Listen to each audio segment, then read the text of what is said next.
So I've always had this thing about oddball imports, cars that have ended up places they're never supposed to be. And I've owned quite a few, and I still own a couple now. And this particular model Prado appealed to me because it's a unusual variant of a car that's familiar, I guess. And there's only a handful of them in Australia already. But under the previous import laws, which basically said that anything pre-1989 was eligible, obviously this wasn't.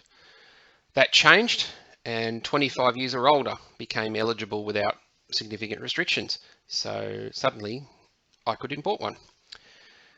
So I contacted a good mate of mine who owns Iron Chef Imports, and we worked together to buy a car. We rejected quite a few, bid on a few, and I have to say it's really important to have an importer on your side because it's so important to go out there and inspect the car in the metal. Don't worry about what the auction grade says. It might be blowing smoke, it might have rust underneath that the auction inspector decided not to say anything about. Whatever reason, it's just do it. Get someone to look at the car first. So, because we rejected quite a few that had rust underneath or interiors that had been looked like they'd been smoked in every day and destroyed and so forth. So fast forwarding to this car, it showed up online. Jared sent someone out to look at it for me on my behalf in Japan. Inspection came back good, and I gave him a figure to bid on it. And I went about my day, and that was kind of it at that point.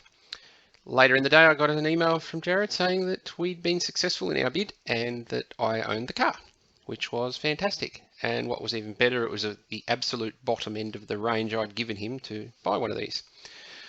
So the car was not perfect. It's got some scratches, some dings. It's a bit of paint fade, but most importantly, it's not blowing smoke. It seems to be running well. It's not rusty underneath. It's automatic. I would have preferred a manual, but manuals are worth twice as much at auction in Japan, so that was never going to happen. So at this point, and that was around the 14th, I think, of October 2021, I owned the vehicle. So I sent money to Japan to pay for it. The export paperwork went through in Japan. The import paperwork for Australia was put through, and that took only 21 days, which is unusual.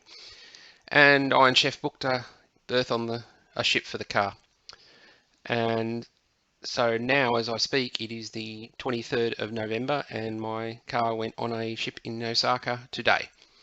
So that's a pretty quick turnaround from purchase to on a boat.